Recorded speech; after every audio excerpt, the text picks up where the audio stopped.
I'm joined by David Raven, Marine centre back. So firstly, David, what's it like to play for Marine at the minute? At the minute, it's great. Really enjoyable. That has been for the last 2 years since I joined.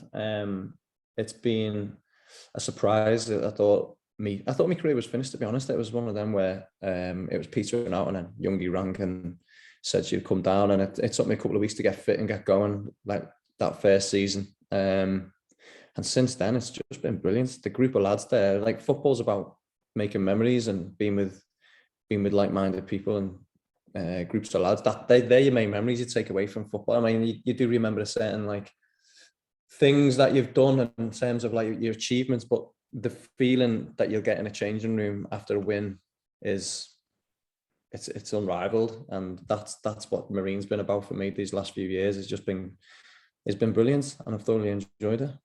And what about since fans have been allowed back into the stadium after the pandemic?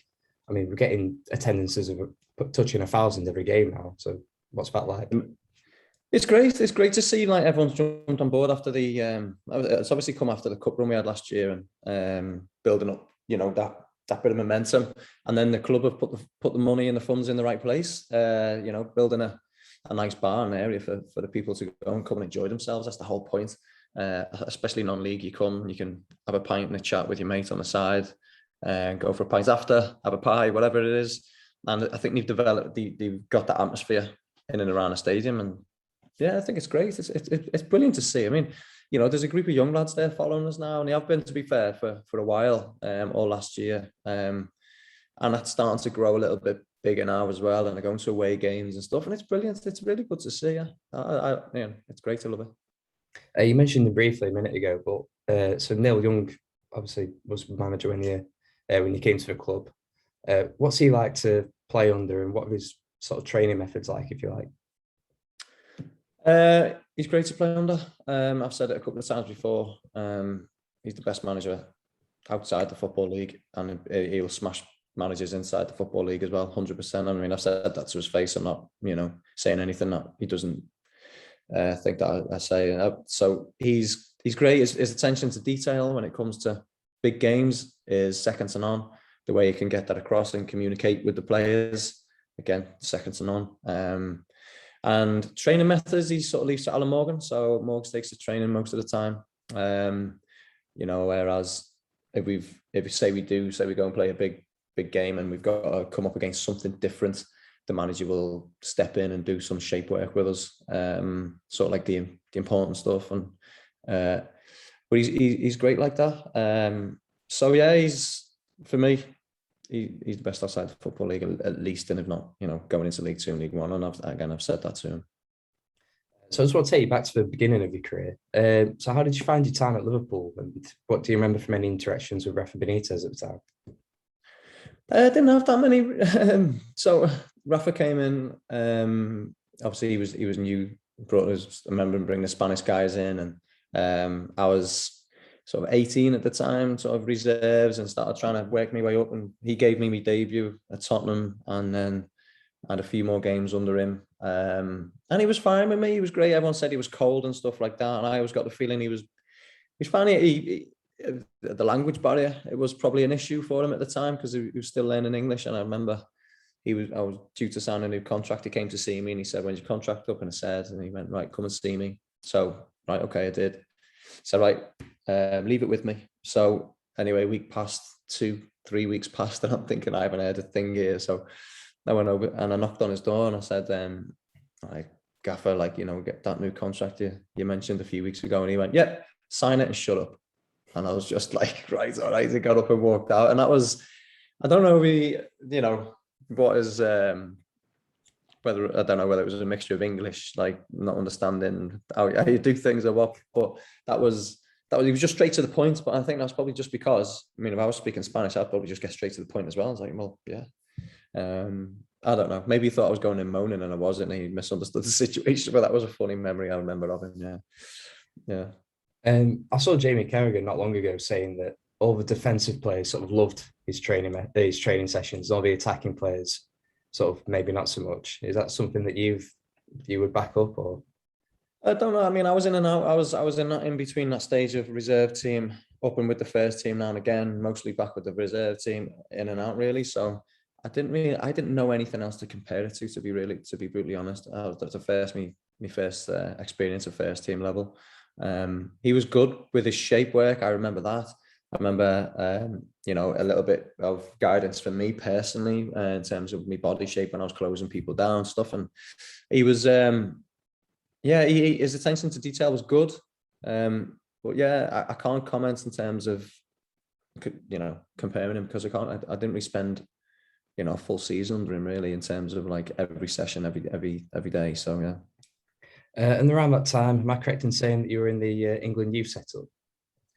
Yeah, I've been involved since I was 15. I was captain in England until I was 20. And then obviously under 21s is basically you're a fully fledged Premier League player by that point, and I wasn't that. So I just went up to under 20s and played some, amazing experiences. To be fair, some of the best experiences in football I've had was playing for England against different teams and countries and different trips. It was absolutely brilliant. Which sort of players did you play with? So up through the year groups, we had a few. So Wayne Rooney was the big name when we were 15.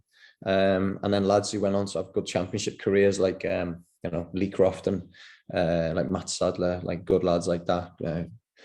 Chris Ogg was the MK Dons assistant manager now, and then building up further on like the likes of James Milner, Wayne Routledge, Gary Cahill, people like that were coming in the team. Then Richard Chaplow, so good, real good solid players. And that's why I got to sort of 20 years old and I'd knocked on the door a few times at Liverpool, sort of had a few games, and by that point, those lads, my peers, say, let's take Richard Chaplow, for instance, had probably played 50 games for Burnley in the first team and championship level. And I thought I was miles behind him. So that's why I was like, right, I need to move on. I need to go and play football here, because I knew it wasn't going to happen at Liverpool by that point. I'd had a few chances and I just wasn't able to make that next step. So, yeah. So moving forward just a few years, you spent a bit of time in Scotland. How did that compare to English football? I loved Scotland and I loved Scottish football. I thought it was great. Each game, a lot of 12 teams in the league, each game was like very different. I spent my time in League One mostly. So like my whole career pretty much been spent in League One for 6 years or so since to that point. And it was very much of a muchness game, Saturday, Tuesday, back to front. If you weren't in and around the playoffs or fighting relegation, it got pretty tedious, I thought. And I was just a bit like, that. So when I went up to Scotland, you play against your Celtics, your Rangers, your Hearts, your Hibs and all that. And, you're treated like a Premier League player up there. So the papers, you're on back page of the paper if you win a game, stuff like this. And it felt like you're a footballer. You got to fight for cups. You got to fight for European places. And for me, it was the most enjoyable period of my career because I just loved that.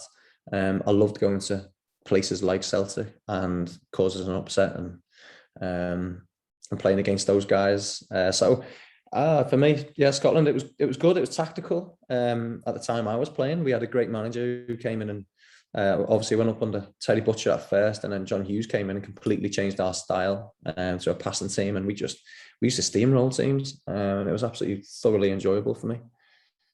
Just moving away from playing for a minute, could you tell me a little bit about K2 Performance?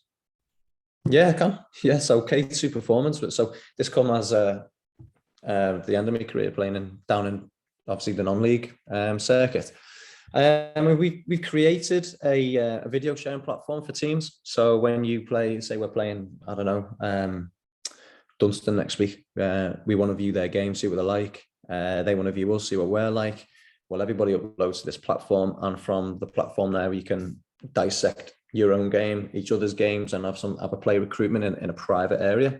It's just a tool that they have at the very top that we don't have yet at non-league, and it's something we're rolling out. And we've had some good feedback. It's new, so there's a few people unsure about the workings of it and the sort of the sharing aspect. I think there's a bit of fear there, but let's say Liverpool play United on last weekend, and instantly after the game, their games are uploaded straight away to what's called a huddle platform. You can see each other's games, they can dissect it, they can do whatever they want with it, and that's exactly what we want to create here. And the reason being is that it creates a level playing field. So all cards are on the table. So I can see you, you can see me. It means I need to prepare for you, you need to prepare for me, and our levels go up and up because we need to improve. You have to improve, you have to get better, because otherwise the opposition will obviously win. So and it just level playing fields, everything. So that's what we're trying to create. So when you stop playing, is that something that you're going to look to go further into, like the analytical side of things, or do you think you'll go into coaching? Or I mean, I'd love that to carry on and keep growing as it is. It's something, it's on the side at the moment. Coaching is in the forefront of my mind. I've been working running a football academy at Ellesmere College for the last 3 years. I'd love to stay in first team. That's where I think I'm best. It's where I'm most comfortable. It's the environment I want to be in. So that's where I want to stay. Yeah. It's great, David. Thank you. No worries.